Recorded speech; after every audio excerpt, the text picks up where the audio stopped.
Good evening, I'm Dennis Ward, and this is Face to Face.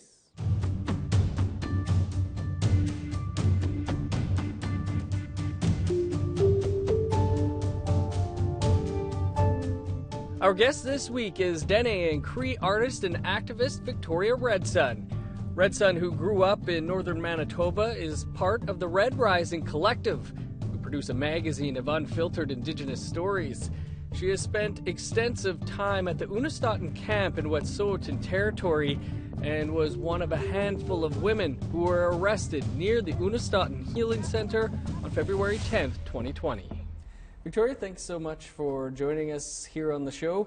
I'd like to start with your time in Redsun territory and what drew you there.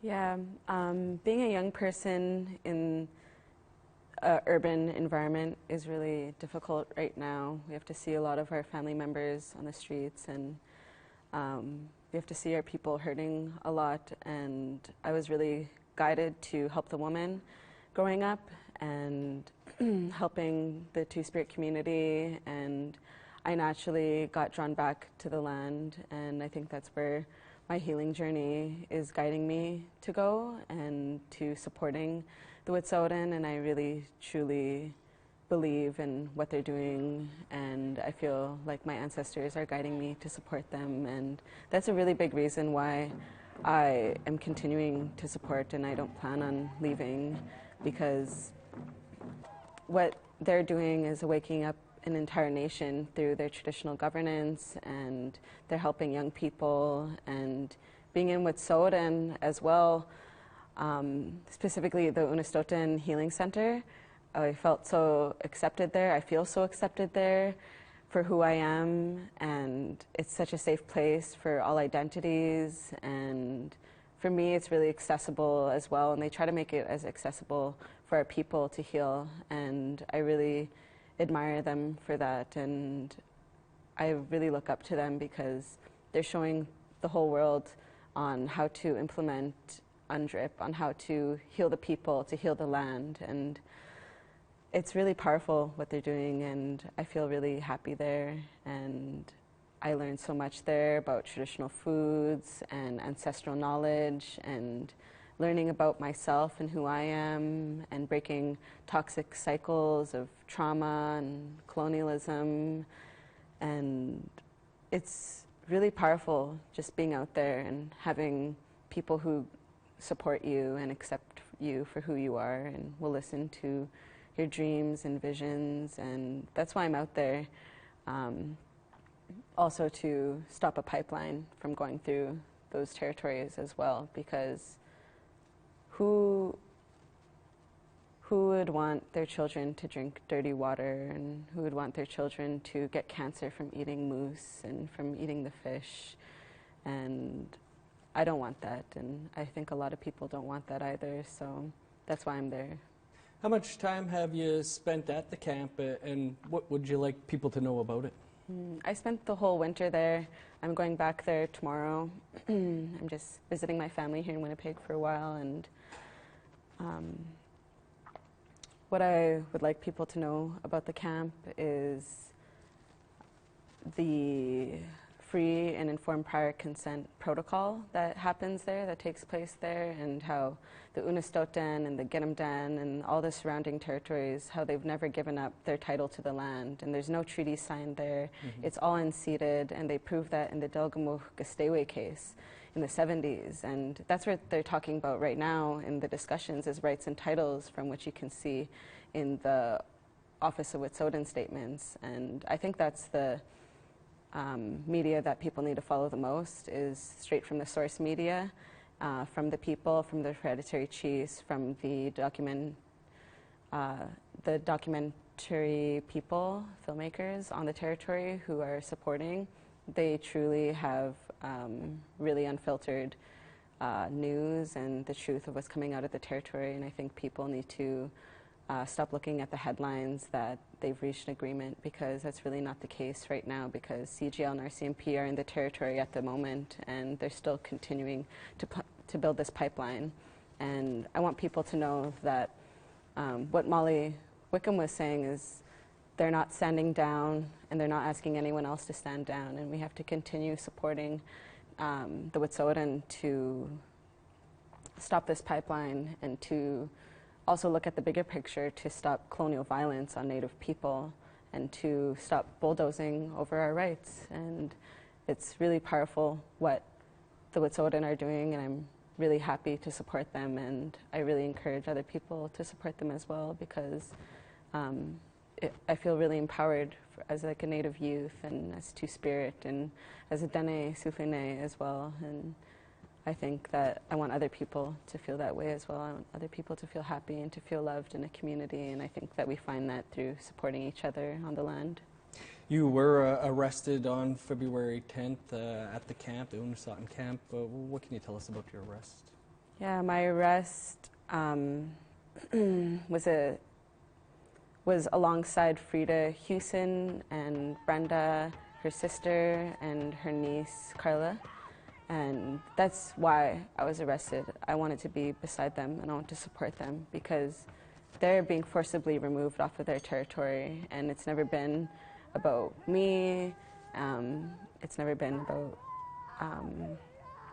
any of the other supporters. It's about the Unist'ot'en right now, and how they're forcibly removed from their lands, their traditional lands, and how their human rights are being violated, and international rights are being violated, and provincial too, with UNDRIP being implemented in BC. So it's a huge amount of injustice, and with my own arrest, it just showed what our CMP is truly there for. They're there to protect industry. They're there for profit. They're not there to protect the people. Even though they say that they're there for our safety, if you watch all the videos of their CMP at the Unist'ot'en territory, they're not there for our safety. They're there to get this pipeline through, because their pensions are in this pipeline. And if this pipeline is cancelled, their pensions are gone. So people really need to look at the facts and do their research when on this specific subject, because it's very complex and there's a lot of things to know. And I think that once you start doing research, you can see why young people like myself are willing to put their bodies on the line to protect the land, because we know that we have the truth behind us, and that we have traditional governance behind us, and we have the people behind us, which is the most important thing. And I'm really happy to see everybody rising up after all of the arrests as well on that week of invasion on Unist'ot'en land, because it was really traumatizing being arrested off of the territory that healed me and that is healing me. Even when I'm so far away, I still think of the Wedzin-Kwa, and I still think of the Skeena River, and the ancestors there are very powerful and supportive, and I've had a lot of really beautiful things happen to me out there. And so when we were drumming on the bridge during the arrest, it was, I still felt free. Yeah, I knew that I was free, and I still felt free, even though there was an invasion happening all around, and helicopters and dogs and all these things just for a few women who are drumming, and that really shows how powerful we are as well. What were your thoughts on the solidarity actions that broke out? Was it surprising to see just how the level of support out there, or what were your thoughts on what you've seen since? I think that a lot of people have been saying recently is like, we've unleashed a beast, and it's like, yeah, we've unleashed all the ancestors of the land when we're drumming, when we're in ceremony together, and when we're interacting with the land and we're connected to the land. We're reconnecting with thousands and thousands and thousands of memories of the Ice Age, of so many historical things, and it's getting awakened across the whole nation. And I think everybody wants to be on the land, and everyone wants to connect, and everyone wants to heal, and it's a natural human thing to just want to be happy. And I think that's why we're all in this. We want a good future for our children, and we want to be happy and to heal and to stop a genocide. For a lot of people, this is it's portrayed as a fight against the natural gas pipeline, but we know it's about much more than that. What is it about for you? For me, it's about that river, and it's always been about that river. Water is life, and it's the most sacred thing. One of the most sacred things that we have in this world is water, and tu, nebe, and that's what it's about. It's about clean water and protecting our children's future. And it's so hard to just justify caring for those things, because we should all be caring for those things. And that's what it's about. It's about love, and it's about peace, and it's about finding who you are and going on your path and being an Indigenous person and being a human. And people can say it's about a pipeline, but there's so many pipelines that are trying to go through Native lands right now. So it's much more than a single pipeline. It's about the land, and it's about our rights as humans. And I think that we're all recognizing and we're all waking up as a people together to fight for those things, because there's only how much water, fresh water in the world right now, because it's all being polluted. There's only so many lands that we can go on that is pristine, and we really, really need to fight hard to protect those things, because they're under attack for profit and for industry and for colonialism. And Victoria, we're going to talk more about that fight. We do just have to step aside for a quick break, and then we'll continue our conversation with Victoria Redsun.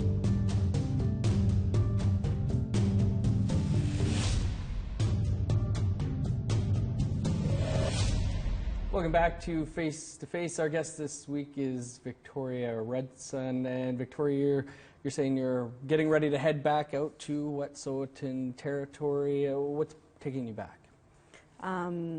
What's taking me back is the land, first of all, and how that land has accepted me. And I feel really at home there. And I know that it's not my home, it's not my ancestral home, but I'm still there to support, and that's what I'm there for, is to work and to support the Unist'ot'en and to find who I am and to find my path and to protect the water.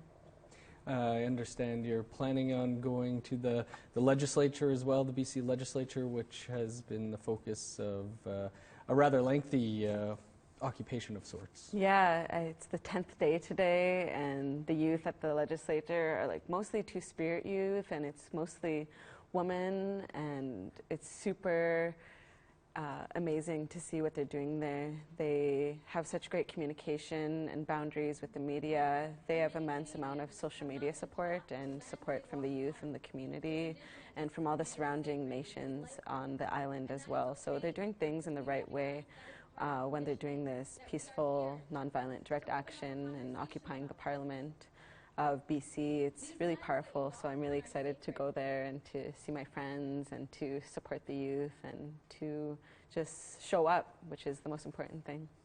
You say they're doing it the right way. Are there those who are doing it the wrong way? We do hear of, there's these stories that there's, people who are non-Indigenous people, anarchists or what have you, out there running some of these actions. I have no say what people do on other people's territories. I just see the youth being so communicative with the public, and to me that's really healthy what they're doing, and they're taking care of themselves and they're not getting burnt out. And I think that when we as land defenders start getting burnt out and we start getting drained and we start getting a lot of stress on us, we need to rethink about how we're treating ourselves and how we're interacting with this work. And I really encourage everybody to always do things from love and from peace, even though that anger of genocide is hurting us a lot. Love always overcomes that, and our elders always say that, and it's an important lesson to learn. What do you feel are some of the misconceptions over what's been taking place over the last month or two? There's a lot of really hateful things that have been said to land defenders from the general population of Canada, like run us over with trains, kill us, genocide us. That sounds a lot like racism to me, and it is obviously racism, and it would be wrong to say otherwise. And it's still really hurtful because a lot of us are really sensitive people, and we're doing this for the love of the children, and we're doing this for the love of all people. It doesn't matter what you look like. And to get bomb threats sent to us and have police who are there for our safety doing nothing, that just shows really that the only people who protect us is us. And it's a big misconception also to say that Indigenous people are Canadians. We're all sovereign people, and we all have our own nations and cultures and identities, and that all comes from art, which is like what originally brought me to this movement, is being an artist, and art, expression and healing through that. And I think that through art we can show a message to the world on our true intentions, and we can break those misconceptions through communicating who we are through those mediums that are accessible to everybody. Is it surprising or shocking to you that we're seeing, threats, all this racism come out so publicly over fights over land and rights? Mm-hmm. Well, Canada is only 153 years old. Canada hasn't been here for a long time, so it's still really fresh. Residential schools were only a few years ago, it feels like. There's still a genocide happening on missing and murdered women and Two-Spirit people that came from the inquiry report. So these things are really fresh and ongoing today, and you can go outside right now in Winnipeg and you can see the ongoing effects of colonialism. So it is really fresh, and people turn a blind eye to the original peoples of this land, and it's predictable on how Canadians would react to this. And I think that it's up to Canadians who support us to help educate the public as well, and to let people know that we are coming from love and that we want to protect this land. And it's a really big thing in the media right now that the people are divided, the chiefs are divided, but all of those reports have been funded by CGL. If you look at all the ads, they're funded by CGL. So CGL is putting money into dividing the people through media, and that's a huge reason why there's a bunch of misconceptions right now, is because it's paid. But we're not paid. I'm not getting paid for anything. The only thing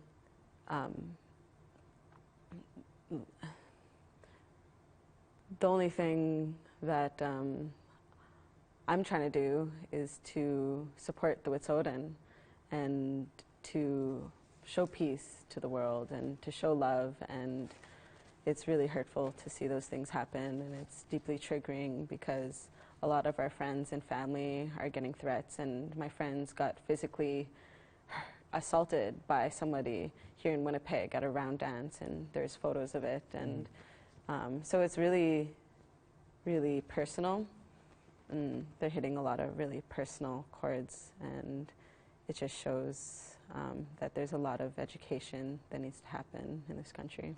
You don't think that there are people out there that do support the pipeline, though, the natural gas pipeline?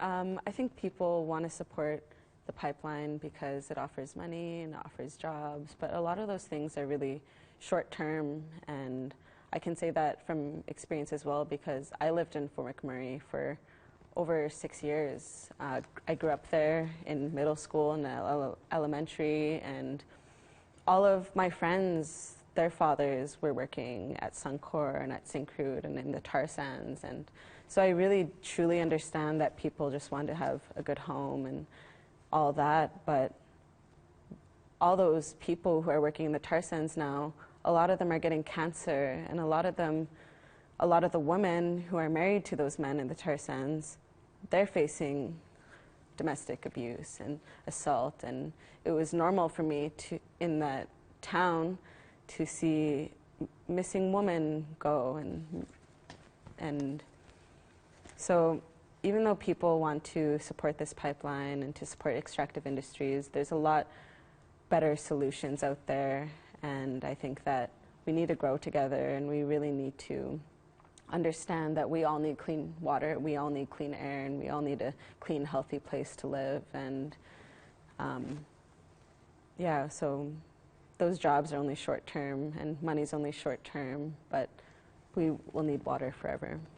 Victoria, I'm going to have to hold you there. We do have to step aside for another break, and then we'll continue the conversation here on Face to Face.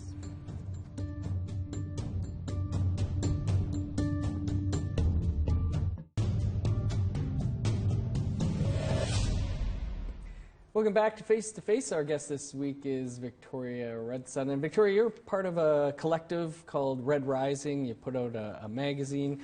How did that all come to be?